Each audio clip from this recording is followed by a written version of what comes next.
Hello' students, বহুদিন তোমালোকৰ লগত মই মুখামুখি হ'ব পৰা নাই শাৰীৰিক অসুস্থতাৰ কাৰণে। আজি আমি ইংৰাজীৰ নৱম আৰু দশম শ্ৰেণীৰ কাৰণে এটি গ্ৰামাৰৰ পাঠ লৈ আহিছোঁ আৰু এই গ্ৰামাৰৰ পাঠটিত আমি পেচিভ ভইচ কেনেদৰে কৰে এই প্ৰসংগত কিছু আলোচনা কৰিম। আমাৰ ভইচ চেঞ্জ,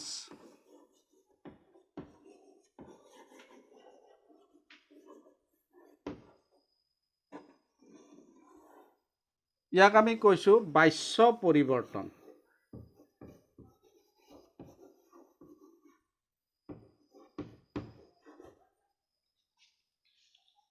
আমি যিবিলাক কথা কওঁ এই কথাবিলাকৰ আমি দুই ধৰণৰ বাচ্য সৃষ্টি কৰি কওঁ। এক নম্বৰ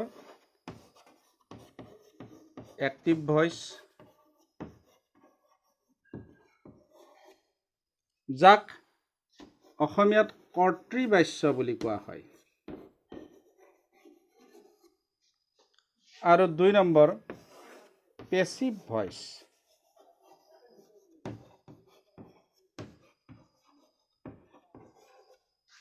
এইটো হৈছে কৰ্মবাচ্য।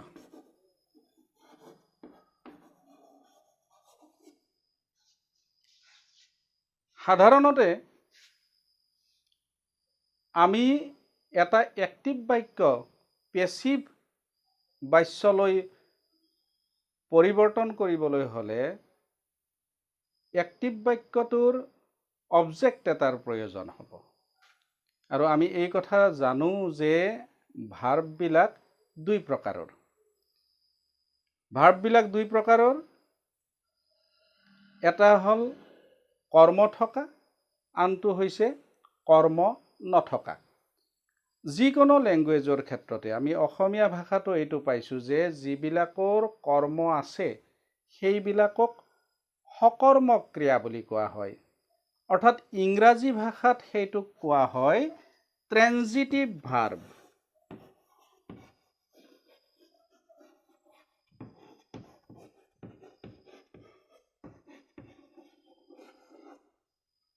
ট্ৰেনজিটিভ ভাৰ্ব অৰ্থাৎ আমাৰ অসমীয়াত কোৱা হয় তাক কি বুলি, সকৰ্মক ক্ৰিয়া।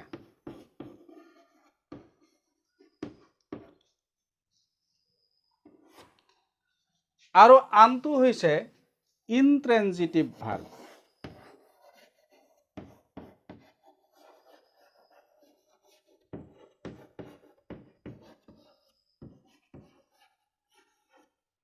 ইনট্ৰেনজিটিভ ভাৰ্ব, যাক আমি কৈছোঁ কি বুলি, অকৰ্মক ক্ৰিয়া।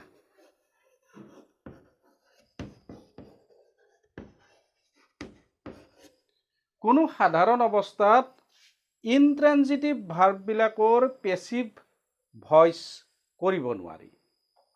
কোনো ধৰণৰ সাধাৰণ অৱস্থাত ইনট্ৰেনজিটিভ ভাৰ্ববিলাকৰ পেচিভ ভইচ কৰিব নোৱাৰি। এতিয়া আমি চাম যে এনেকুৱা ধৰণৰ ট্ৰেনজিটিভ ভাৰ্ব থকা এছাৰ্টিভ বাক্যবিলাকৰ আমি বাচ্য পৰিৱৰ্তন কৰিম, অৰ্থাৎ ভইচ চেঞ্জ কৰিম, পেচিভ ভইচ কৰি চাম।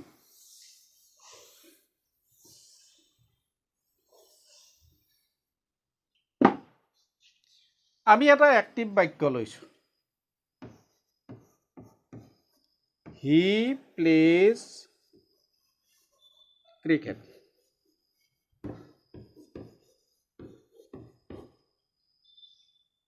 মই তোমালোকক আমি ক্লাছ 7ৰ পৰাই যি 5টা নিয়ম পাই আহিছোঁ ভইচ চেঞ্জ কৰাৰ কাৰণে, সেইকেইটাৰ প্ৰয়োগ সম্পৰ্কীয় কথাবিলাক আমি কৈছোঁ।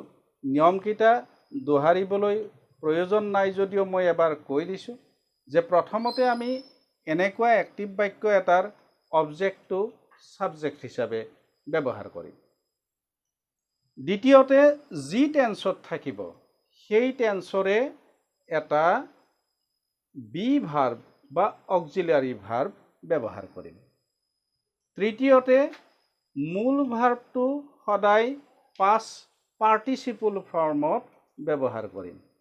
চতুৰ্থতে আমাৰ সাধাৰণ ভাৰ্ববিলাকৰ পিছত সদায় বাই প্ৰিপজিশ্যন ব্যৱহাৰ কৰিম। আৰু পঞ্চমতে সাবজেক্টটো অবজেক্ট হিচাপে ব্যৱহাৰ কৰিম। এইখিনিতে আমি এটা কথা ক'বই লাগিব যে যেতিয়া অবজেক্ট এটা সাবজেক্ট হ'ব, যদিহে ই অবজেক্টিভ ৰূপত থাকে সি সদায় নমিনেটিভ ৰূপলৈ আহিব লাগিব। আৰু নমিনেটিভ ৰূপত থকা সাবজেক্ট এটা অবজেক্ট যেতিয়া হ'ব তেতিয়া অবজেক্টিভ ৰূপলৈ যাব। এতিয়া কথা হ'ল অৰ্থাৎ আমি দেখা পাইছোঁ যে এই অবজেক্টটো অৰ্থাৎ ই হ'ল অবজেক্ট, ই হ'ল ভাৰ্ব, ই হ'ল সাবজেক্ট। এই অবজেক্টটো আমাৰ সাবজেক্ট হ'ব। অৰ্থাৎ পেছিভ বাক্যটো যেতিয়া আমি সৃষ্টি কৰিম, এক্টিভ বাক্যৰ অবজেক্টটো আমি পেছিভ বাক্যৰ সাবজেক্ট হিচাপে ব্যৱহাৰ কৰিম। ইয়ালৈ গুচি আহিব। তাৰপিছত এই সাবজেক্টটো অৰ্থাৎ এই অবজেক্টটো ইয়াত সাবজেক্ট হ'ব আৰু এইফালৰ পৰা এই সাবজেক্টটো ইয়াত গৈ অবজেক্ট হ'ব। মাজত থাকিল কি ভাৰ্বটো। আৰু আমি দেখা পাইছোঁ যে টেন্স অনুসৰি এটা বি ভাৰ্ব বা অক্সিলাৰী ভাৰ্ব প্ৰয়োজন হ'ব। ই আমি দেখা পাইছোঁ he plays cricket simple present টেন্সৰ এটা বাক্য। আৰু চিম্পল প্ৰেজেণ্ট টেন্সৰ বাক্যটোত আমি এম, ইজ, আৰ সেই তিনিটাৰ এটা ব্যৱহাৰ কৰিম। ইয়াত আছে ক্ৰিকেট। এই ক্ৰিকেটটো যেতিয়া সাবজেক্ট হ'ব, ক্ৰিকেটৰ পিছত হ'ব লগাটো অৰ্থাৎ ক্ৰিকেট ইজ, ক্ৰিকেটৰ লগত আমাৰ বি ভাৰ্ব হিচাপে আহিব ইজ। মূল ভাৰ্বৰ সদায় পি ব্যৱহাৰ হ'ব, ভাৰ্বৰ পাষ্ট পাৰ্টিচিপল ফৰ্ম। অৰ্থাৎ এইটো কি হ'ব প্লেড। সাধাৰণ ক্ষেত্ৰত এনেকুৱা ভাৰ্ববিলাকৰ পিছত আমি কি ব্যৱহাৰ কৰিম? এটা বাই প্ৰিপজিশ্যন ব্যৱহাৰ কৰিম, বাই। আৰু এই হিটো ইয়াৰ নমিনেটিভ ৰূপত থকা হিটো এইফালে গ'লে তাৰ অবজেক্টিভ ৰূপটো হ'ব হিম। এতিয়া আমি এই বাক্যটোৰ পেছিভ ফৰ্মটো পালোঁ। এনেকুৱা বাক্যবিলাক আমি এই একেটা বাক্যৰ ক্ষেত্ৰত আমি ড্ৰিলিং কৰিব পাৰোঁ। ড্ৰিলিং কৰাৰ লগে লগে আমি প্ৰতিটো টেন্সৰে ভইচ চেঞ্জ কৰিব পাৰিম। এতিয়া ধৰি লৈছোঁ এইটো আমাৰ কি আছিল? Simple present tense. এই বাক্যটো যদি আমি প্ৰেজেণ্ট কণ্টিনিউৱাছ টেন্সত কৰোঁ কি হ'ব? He is playing cricket.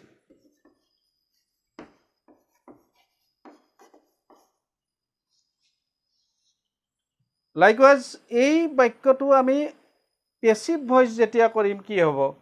এই আগৰ নিচিনাকৈ একে কথাখিনি আহিব। আমি ইয়াত আনিছোঁ কি বুলি?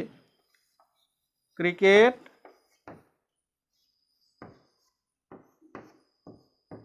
এইবাৰ আহিব ইয়াত কণ্টিনিউৱাছ টেন্স যেতিয়া থাকিব তেতিয়া আমাৰ am being, is being, R being এই তিনিটাৰ যিটো হ'ব অৰ্থাৎ ইয়াততো ইজ আহিব, গতিকে ইয়াৰ লগত আহিব কি? বিং। মনত ৰাখিবা যে কণ্টিনিউৱাছ টেন্সটো আমাৰ ভাৰ্বৰ পৰা ইং ফৰ্মটো আমাৰ বিৰ লগত ইয়াত আগত গুচি আহিব। আহি মূল ভাৰ্বটো তেতিয়া আমি পি কৰিব পাৰিম। প্লেড বাই। একেধৰণে হিটো এইফালে গ'লে কি হ'ব? হিম। প্ৰেজেণ্ট পাৰফেক্ট টেন্সত এই বাক্যটোকে ড্ৰিলিং কৰোঁ যদি আমি কি হ'ব? He has played cricket.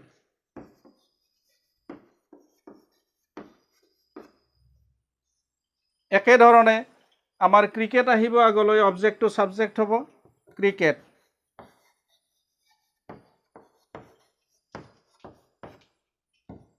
ইয়াত হেভ আৰু হেজ যেতিয়া থাকিব পেচিভ ভইচ হওঁতে আমাৰ কি হ'ব সদায় হেভ বিন বা হেজ বিন হ'ব এতিয়া ক্ৰিকেটৰ লগত আমাৰ এইটো থাৰ্ড পাৰ্চন সিঙ্গুলাৰ নাম্বাৰ গতিকে ইয়াত হেজেই হ'ব এইটো যদি প্লুৰেল নাম্বাৰ হ'লহেঁতেন এইটো হেভ হ'লহেঁতেন অৰ্থাৎ আমি ইয়াত অক্সিলাৰীটো ব্যৱহাৰ কৰোঁতে সদায় এই সাবজেক্টটো লক্ষ্য কৰিম গতিকে ইয়াত হ'ব কি হেজ বিন প্লেড বাই হিটো ইফালে হিম হৈছে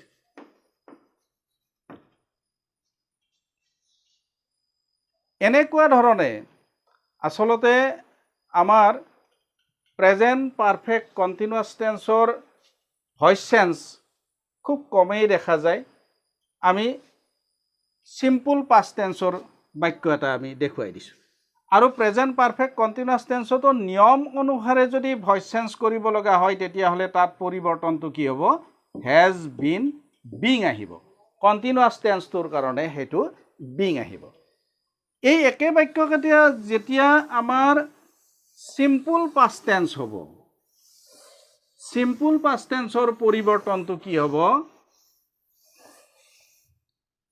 যে সিম্পল পাস্ট টেন্সত আমাৰ প্ৰেজেন্ট টেন্সত যেটো ইজ হৈছিল সেই ইজ হোৱা জায়গাত ওয়াজ হ'ব বাকি গোটেই বস্তুখিনি একে থাকিব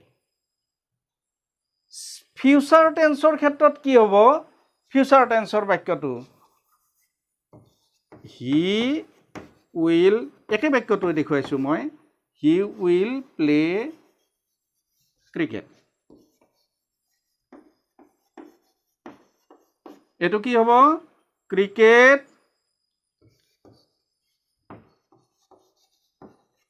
উইল বি shall be বা will be ব্যৱহাৰ হ'ব ইয়াত যেতিয়া shall will থাকিব ইয়াত shall be বা will be হ'ব cricket will be played by him played by him একেই থাকিব ক্ৰিকেট একেই থাকিব ইয়াৰ পিছৰ যেটো টেন্স হ'ব ইয়াত আমাৰ অক্সিলাৰি আহিব কি will be being অৰ্থাৎ ফিউচাৰ কন্টিনিউয়াস টেন্সত পেসিভ কৰতে আমাৰ আহিব কি will be being বাকি একে থাকিব cricket will be being played by him তাৰ পিছৰ টেন্সটোত থাকিব কি যে এটো will have been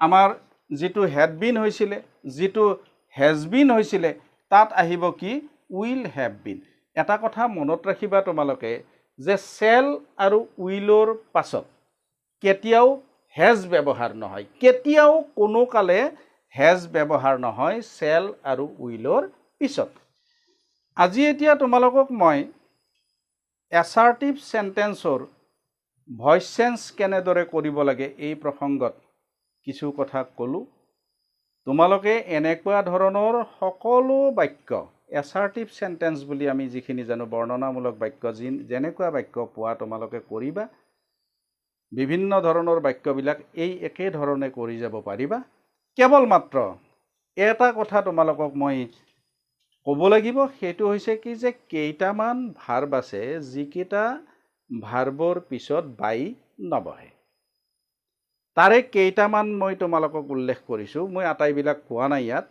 সাধাৰণতে সচৰাচৰ যিকেইটা ভাৰ্ব আমি ব্যৱহাৰ কৰি থাকো সেইকেইটাৰ ভিতৰত নন নো ভাৰ্বৰ নন ননৰ পিছত বাই নবহে কি বহে টু বহে তাৰ পিছত তোমালোকে চাবা যে প্লিজ satisfied shock এই ভাৰ্ব কেইটাত যদি পিছফালে ব্যক্তিবাচক শব্দ থাকে এ পাৰসন থাকে তেতিয়া হলে উইথ হ'ব আৰু যদি কিবা ম্যাটাৰ থাকে অন্য কিবা বিষয় থাকে তেতিয়া হলে এট হ'ব সারপ্রাইজ ভাৰ্বটো সাৰপ্ৰাইজৰ লগত এট হ'ব এই কথাকিটা যেতিয়া তোমালোকে মনত ৰাখিবা তেতিয়া সাধাৰণতে এছাৰ্টিভ ভইচ চেঞ্জখিনি কৰিব পাৰিবা। ইয়াৰ পৰৱৰ্তী ক্লাছত আমি অন্য সেন্টেন্সবিলাকৰ ভইচ চেঞ্জ কেনেকৈ কৰিব লাগে এই প্ৰসংগত তোমালোকৰ লগত আলোচনা কৰিম। আজি ইমানতে সামৰিছোঁ। তোমালোকে কেৱল ভাল ধৰণে পঢ়ি থাকা। লকডাউন, স্কুল বন্ধ, নিজে তোমালোকে এই প্ৰেক্টিছবিলাক কৰি থাকা আৰু পৰীক্ষাৰ কাৰণে প্ৰস্তুত হোৱা। ধন্যবাদ।